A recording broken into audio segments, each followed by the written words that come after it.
First off, I was hoping we might be here talking about the rising test scores. You may have seen the op-ed in today's Omaha World Herald on the rising test scores and the closing of the achievement gap, specifically with our Latino students. But I understand we also wanted to talk about the parent and community forum that was last night, and so we'll talk about that as well. But I just couldn't I couldn't start the session without at least plugging this great editorial that talks about the young people and the progress we're having here on student achievement, which, by the way, is that's our #1 business and the #1 reason we're here.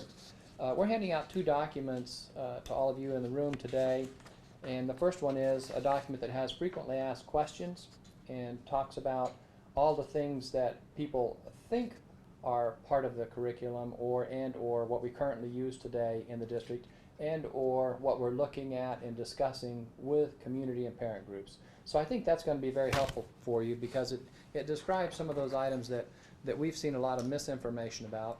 One, we want to really make certain this statement's made clear. Right now, all the school board's doing is collecting input. They have not made any decisions. The school board's made it abundantly clear that they want to have input from our parents, they want to have input from the community, and in fact, we've had 2 sessions with community. The one last night was our second one. We've done a survey with a third-party external group, and I know that the board has asked us to put a website together that includes not only the frequently asked questions, not only the standards that we're looking at and reviewing with our parents, but we're also going to have an opportunity for input on that site as well. And I know the board will be very thoughtful in their analysis of all of this. So some individuals last night thought the decisions had already been made. And so I think that's one of our most important points to make today. No decisions have been made. No curriculum's even been looked at. What we've discussed is what we currently are using, the input that we've gathered from the survey and from the last community session, and then of course we're putting together all the feedback that came from last night. And by the way, each individual that was there was given a document just like this that you're going to get today. And it shows all the current standards, as well as has a couple of items there that have come from either the survey or from research that we wanted input on. Specifically, there's some things in the 7th and 8th grade, but it clarifies a whole lot of pieces. Excuse me. For example, I know in the frequently asked questions we had folks that said, well, we understand you've already selected curriculum and the curriculum is from Planned Parenthood.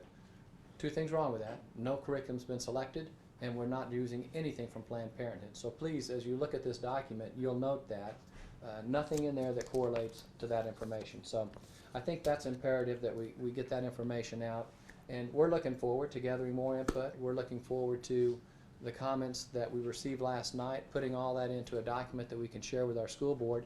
And by the way, we were thankful for a large group. We weren't anticipating that large of a group. We had anticipated, based on our last community input session, which had approximately 150 people, we thought, well, it'll be a little bit more than that, but we prepared for 400, and I think we had over 1,000. So it wasn't just a little bit more, it was a lot more. And so it put us in the auditorium versus in the boardroom, which made it difficult to do the table talk, which is what we did in the first forum, which worked very well.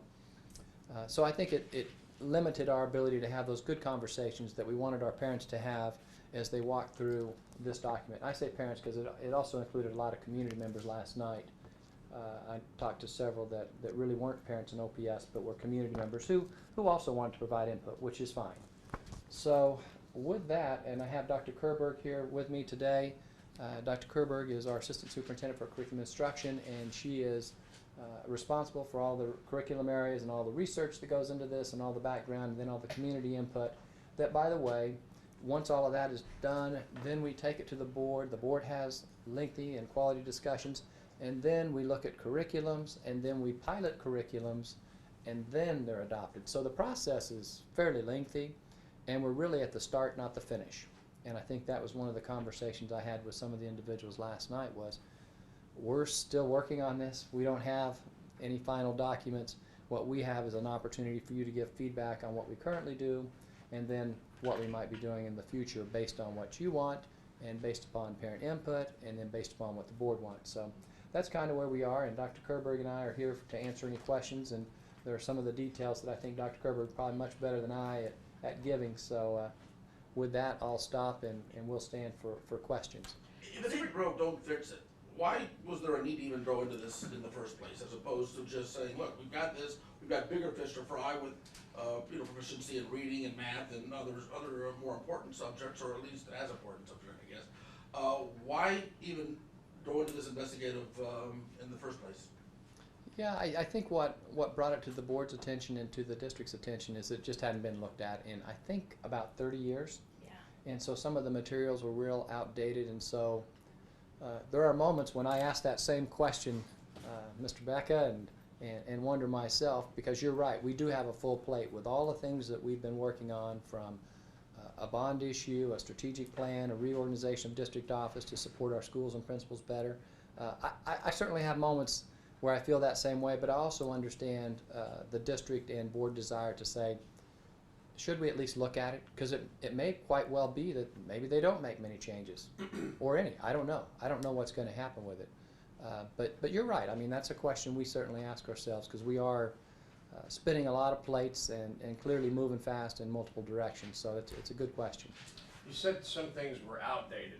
What's outdated? I'll let Dr. Kerberg answer some of that on some of the materials that we're still using today that maybe were used before some folks in this room were even in school, maybe. Yeah. Our curriculum development cycle process is... Dr. Kerber, can you slide over and sit next to Mr. Evans there? Sure. Sure. Thank you. Sure. Glad you wore black there today, so we kind of match. Well, that was my plan. The Omaha Public Schools has a curriculum development cycle process, and we go through a regular review of all our curriculum. And when we do that, we look at national best practices, we look at what other school districts are doing, we look at what our community and our parents are interested in terms of our focus. To not update your curriculum on a regular basis would not be thought of in math or social studies or science, because certainly, just as we had a new social studies adoption, they now have information about 9/11 that our old social studies curriculum didn't contain. So why would you update curriculum? Well, to have current information. In 30 years, we've learned a lot about HIV or AIDS or other topics, bloodborne pathogens, and so there's a need to stay current with what is medically accurate in our curriculum.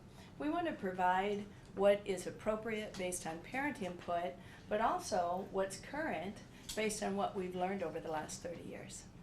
In 30 years, STDs have pretty much been transmitted the same way. What else about sex education has changed? I mentioned bloodborne pathogens. I've mentioned the research on HIV, AIDS.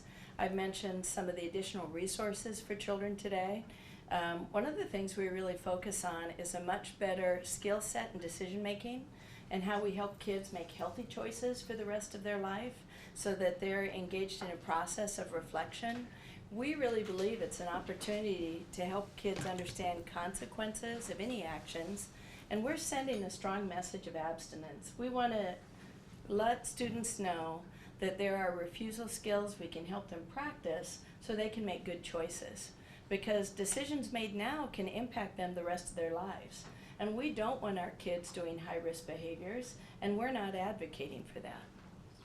Will there be any rethinking by the district of how you do community forums based on what happened last night? And are you disappointed, surprised maybe by what happened last night? Let me start with that. I think based on the previous community input session where we had 150 people, we were anticipating no more than double that, although we prepared for 400 and had tables set up in the boardroom, had tables set up in the foyer outside the auditorium here at the TAC building.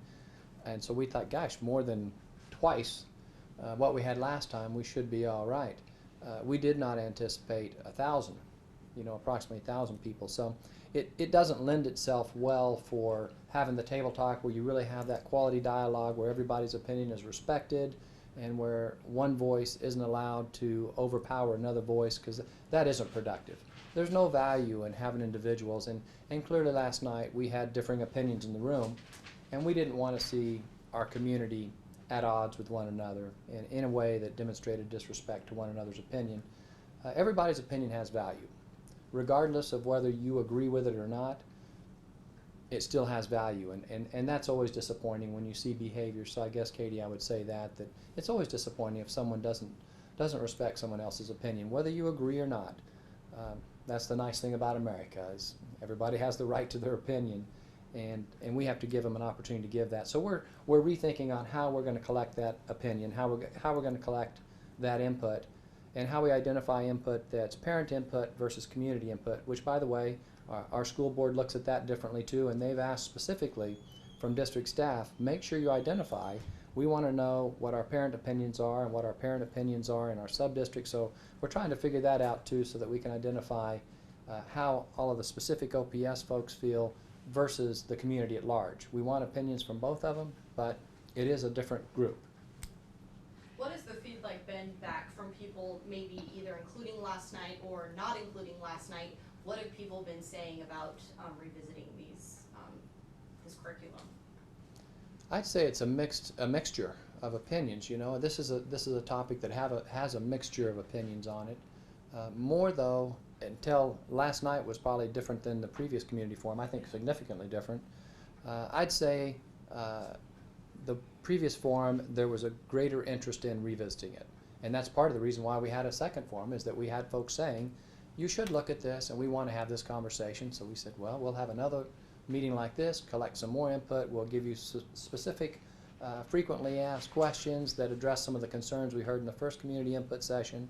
So I guess I'd say that it was a little different in this last meeting, where there were clearly larger community representatives, not necessarily larger parent representatives, but there was a bigger community group that didn't necessarily want to do any revisiting. So I think that's the separation that I would witness from the two. I would agree. The event on April 7th was calm and collaborative, table talk discussions where parents sat together and really gave us their input, and we gathered all of that and provided it to our board. And so even though we planned for double that amount this time, there was quite a surge in community interest that wasn't anticipated. The other thing we did that was very helpful, and we'll make that available to you, Todd Andrews can provide it, but we did a telephone poll of a representative group of our parents to really find out what they thought on the initial start of this, which was last March, just to see, do you even want these topics included? And so the topics we included for update came from that representative sample of OPS parents, and that was over 1,500 parents that responded to that telephone survey to give us a sense of what they believed in, and that's how we did the updates, was from that basis. You say that Planned Parenthood's not involved in this at all, but at the same time you say the first meeting were a group of people that were, proposing revisiting the topic. Who were those first group of people then that said, let's revisit this topic? If it hadn't been revisited for 30 years, why the interest now? The curriculum development cycle is a responsibility of every school district to make sure their curriculum's up to date and accurate. Just like you go into a library and you buy current books, well, we do that for textbooks, whether it's math, human growth and development, or social studies. So this is a part of that process, and we believe that our students should have updated materials and actually not have 30-year-old math books or social studies or human growth and development materials. And you don't have 30-year-old math books, I guess, which is my point here. It's evidently it had been kicked down the can had been kicked down the road a number of times. Who brought it up this time to say we've got to address it now? Was it the school? Okay, was it the school district that brought this up, or was it an outside group that wanted to bring this up? I didn't talk to any outside group. No. Dr. Kerber and curriculum staff's who I talked with. Yeah. We wanted to update our curriculum as part of our regular process, and so that's the reason we go through that, is to make sure we've got that current information.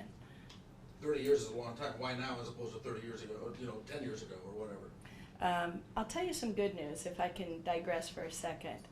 We had just completed a curricular audit of all our core subjects for the first time in probably 30 years, done by an outside institution called McCrell.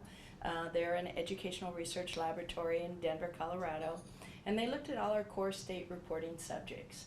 And so math, social studies, science, English language arts, reading were reviewed. That was approximately 2 years ago. And that's what you do when you have a strategic plan, a new board, trying to get everything up to date and aligned.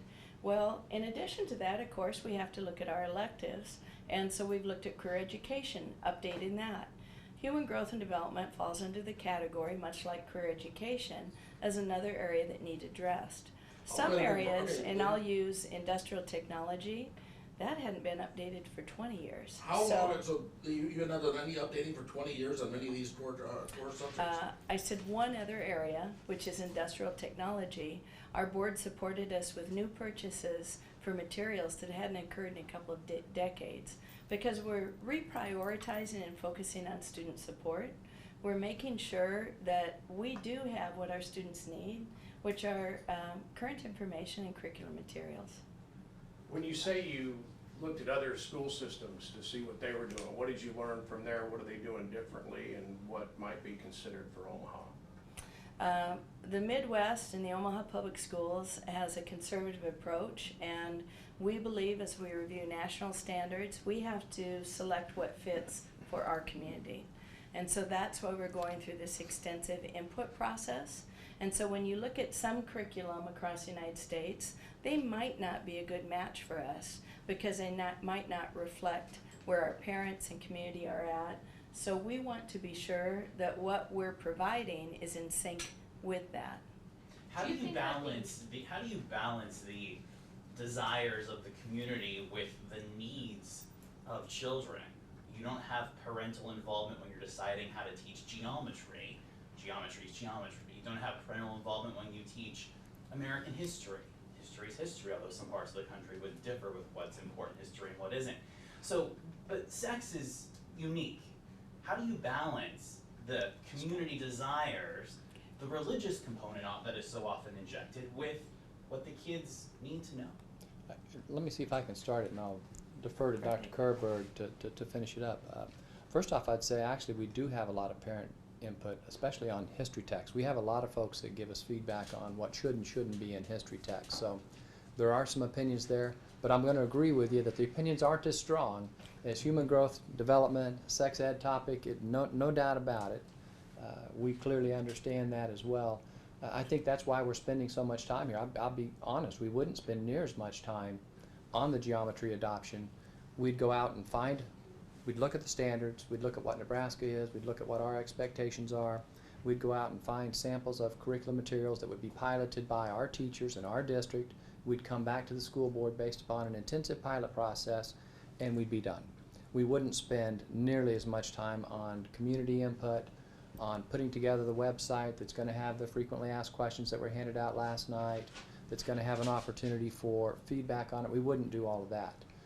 History, a little more. You're going to have a little more opportunity for conversations because people do have stronger feelings about how history's taught and what is and isn't included.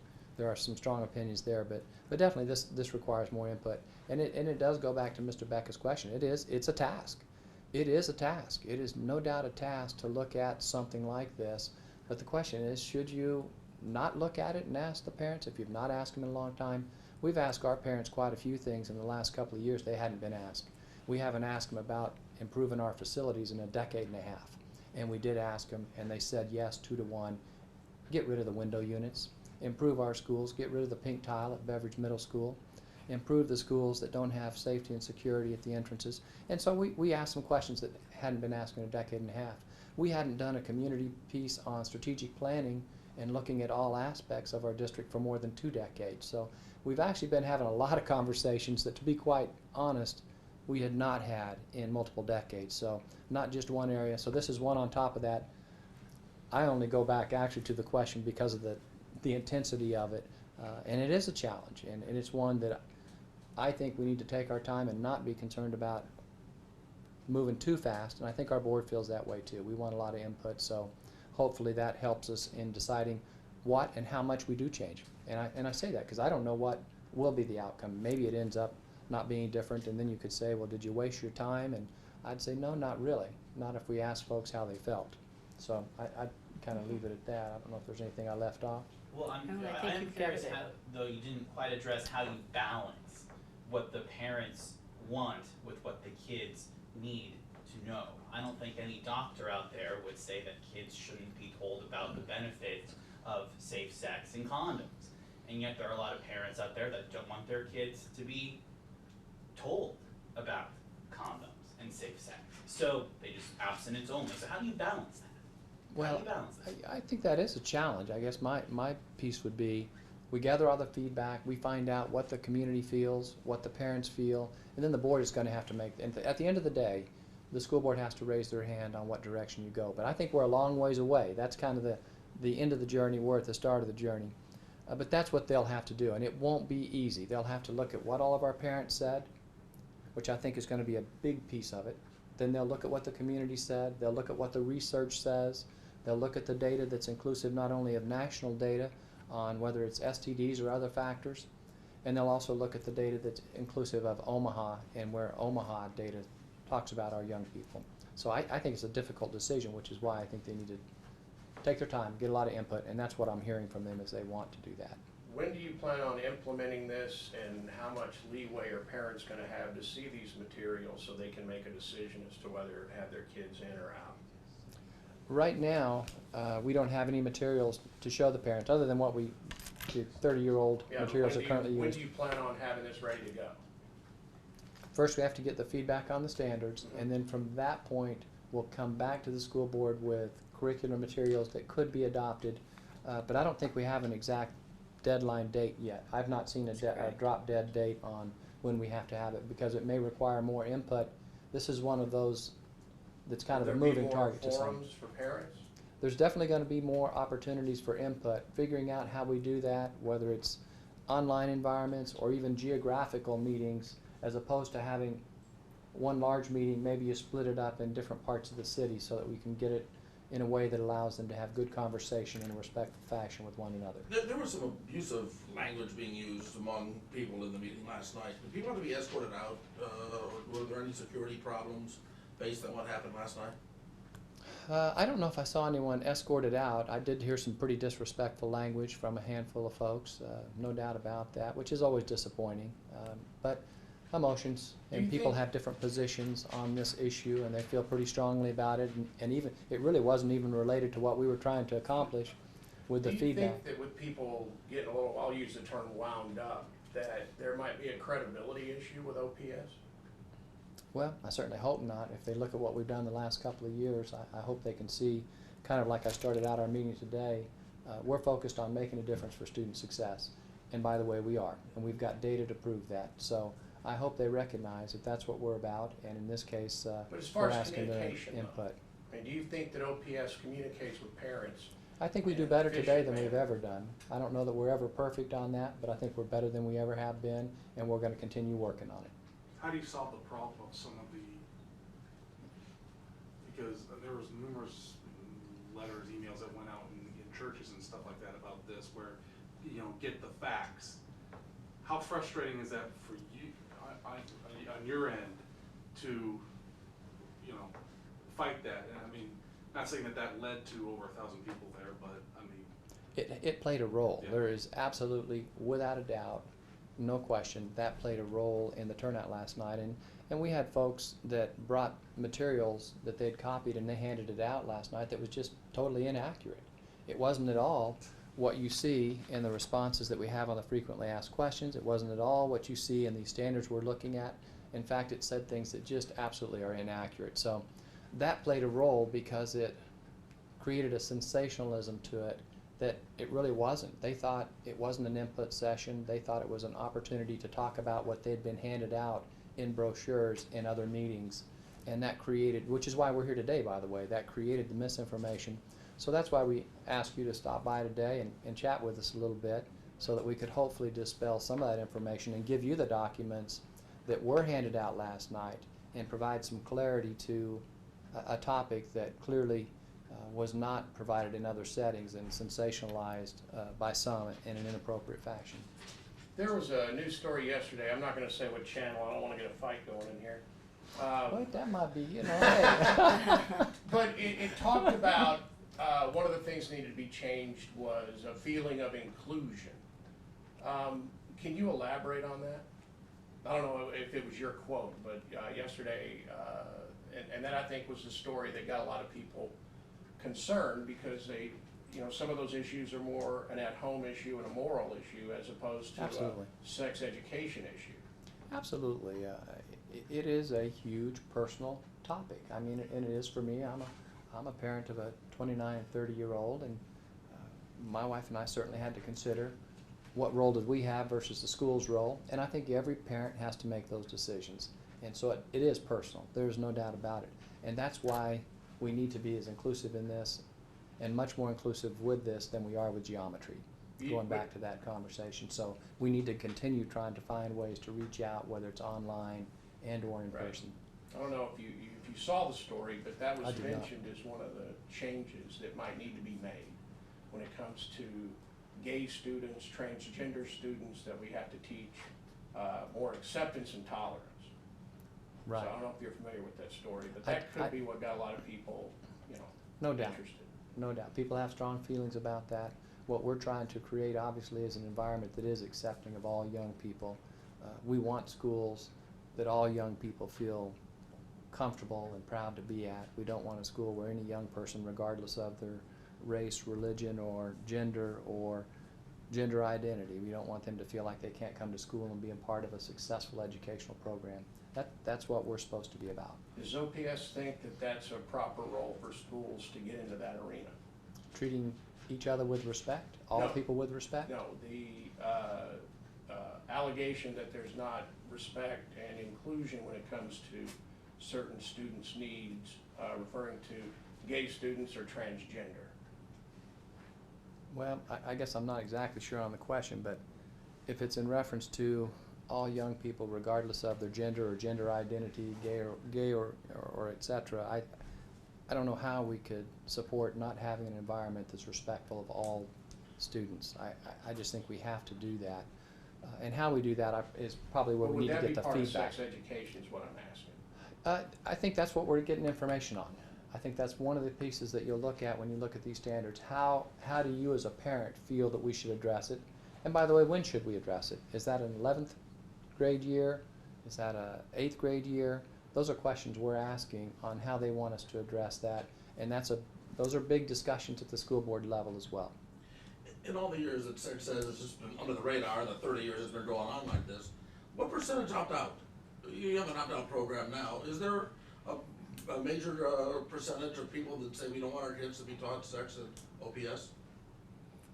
At 4th, 5th, and 6th, it's actually opt-in. The parent has to give permission, and it's 3 lessons by the nurse. And we have the vast majority of our parents opting in at those early years. The vast majority, is that 51%, is that 98%? You know, I didn't bring numbers with me, but I would say probably closer to a larger number than a smaller number. Where we see a lot of kids actually opt out is when their schedules get busy in high school and they're interested in taking other electives. And we have a good deal of young people at 10th grade who don't take the course, and that's their option. It's not required for them to take it. They can opt out. And so not all of our high school students do take that semester course. And I would add this, one of the things that I've heard from our school board members is, regardless of whether we do or don't make any changes to any of the standards and or curriculum, I've not heard anyone say that they'd ever change the opt-in and opt-out piece. I think our families are always going to have that opportunity. I've just not heard any conversation from parent groups, community groups, and or board members that didn't want that to continue. So I think our parents are always going to be the first decision maker on this topic. Just like my wife and I were with our 2 kids, that's going to be the same here no matter what. The parents are always going to get to make that choice. And I Does think the that's district critical. feel that you guys misjudged a little bit on some of the feedbacks or comments you get just based on the crowd that came out last night versus the support that you saw in the parent phone survey? What's the discrepancy between those two? I think we have to really consider how different last night's audience was to the survey of all of our parents, which actually supported the topics to be included. I think our numbers were between 70 to 98% of our parents said include these topics. We feel that this is something that is appropriate. We only put in those topics that we received parent support on, and that's why we wanted, again, our parents to look at it a second time. First, they told us what to put in via the parent survey in the April input session, so we included it. But as mentioned, last night was not just our parents, there was community groups and others, and we value hearing from them, but it certainly was very different than what our parent groups had said earlier. Do you think that survey was representative of all OPS parents, or was that just a narrow slice? Actually, it was 1,500 telephone surveys, which is a sample that is representative of 52,000 parents. And it was done by an outside polling company, so they can actually do that scientifically and say this is a representative sample. And I'm sure all of you are familiar with polling and how that works. But it was actually a crossed demographic, elementary, middle school, high school parents, different parts of the city, etc. So it was really a cross-demographic group of parents that responded to that telephone survey. What will you guys do next? What is the next step in this process then after last night? First thing is we need to collect all the data that was provided last night and do an accumulation of that to share with our school board. Secondly, we're in the midst of putting on the website an opportunity for input, and so all of that's being developed as we speak, and all of that data is being accumulated. And we also shared with the individuals that were with us last night, they had, I think it's a couple of weeks, because some said, I need some time to think about this document, can I turn it in later? And so we know we're going to be getting information the next 2 weeks. And the next piece is to talk to our school board and ask them some of the timeline questions that were discussed earlier today, and then I'm sure they're going to want to look at this data too. And so I think the data and the responses will help drive the further conversations as we look at the data from yesterday, as well as what we start to accumulate once the website's up. So I think we've got several pieces that will help guide where we go in the future. I'm sorry. You've talked a lot about how much feedback is important in the possibility of making any of these changes, and I heard you briefly mention just kind of numbers and statistics, and there's numbers out there on STD rates and teen pregnancy. What kind of a role do those numbers have in this decision? And can numbers like that in a community be used to evaluate how a current curriculum is working? It's kind of two questions, and I'll see if I can start off with an answer. I think you always have to look at the research. I think the school board's going to ask for that. In fact, I know they're going to ask for that, and I kind of mentioned that earlier, that we'll look at national research, but we also need to drill down on what's the Omaha research. What's it say about STD rates? Is it going up? Is it going down? Are there things that we can do differently that might impact that? I think that's definitely going to be a part of the conversation, but that's part of the balancing. Someone asked me a question earlier on how you balance parent input, student input versus data that says we have a high need in this area. That's going to be the difficulty of making any decisions of change for our school board. And it's a challenging task, by the way, and I want to give them credit for being an elected official in a non-paying job to make some of the most difficult decisions that, by the way, everybody's not always so happy about.